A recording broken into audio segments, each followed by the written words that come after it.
Syria के दमिश्क में कर्फ्यू का ऐलान कर दिया गया है। सीरियाई बागियों ने कर्फ्यू का ऐलान कर दिया है।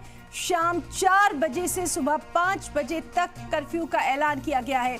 बागियों के कब्जे के बाद ये कर्फ्यू नाफिज किया गया है। 5 शहरों पर बागियों का कब्जा है। तो इस वक्त की बेहद अहम खबर, सीरिया के दमिश्क में कर्फ्यू का ऐलान कर दिया गया है।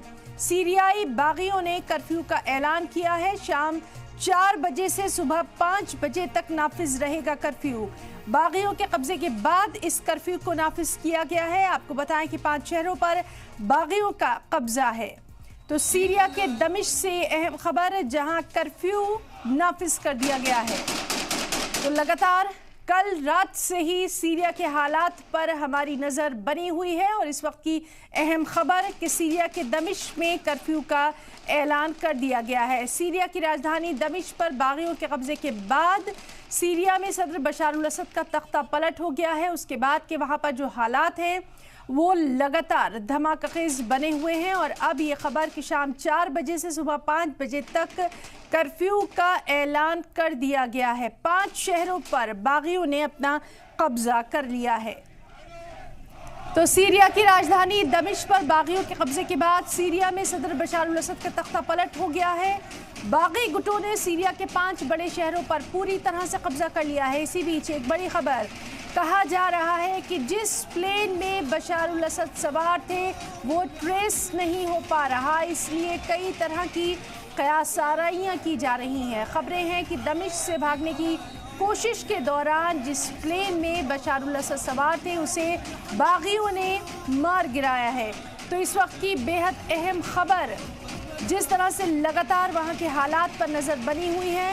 सीरिया की राजधानी दमिश्क पर बागियों के कब्जे के बाद सदर बशार अल असद का तख्ता पलट हो गया है। बागी गुटों ने सीरिया के 5 बड़े शहरों पर पूरी तरह से कब्जा कर लिया है। बड़ी खबर यह है कि जिस प्लेन में बशार अल असद सवार थे वो ट्रेस नहीं हो पा रहा। कई तरह की क़यासाराइयाँ।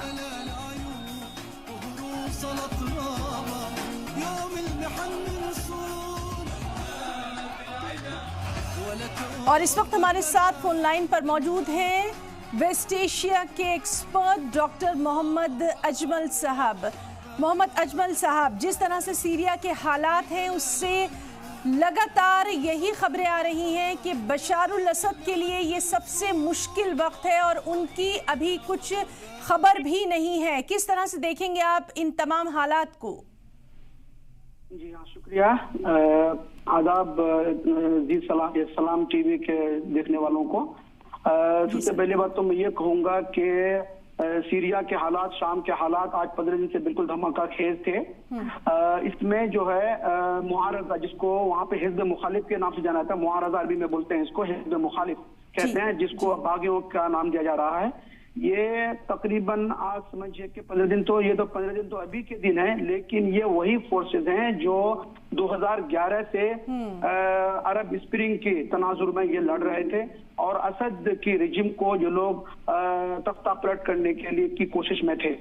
लेकिन चूंकि चीन और रूस का पूरा सपोर्ट था असद को, जिसकी वजह से ये काम नहीं हो पा रहा था। लेकिन इस वक्त चूंकि रूस यूक्रेन में मशगूल है और ईरान जो है ये गजा के साथ वहां पर है, गजा हिजबुल्लाह के साथ, जिसकी वजह से उसकी तवज्जो इधर से हटी हुई थी और ये लोग अपनी कोशिश में लगे हुए थे। बहरहाल इस 15 दिन के दौरान इन्होंने 1 हफ्ते के अंदर 4 सिटीज को उन्होंने कब्जे में ले लिया था, हमा, होम्स, दरा और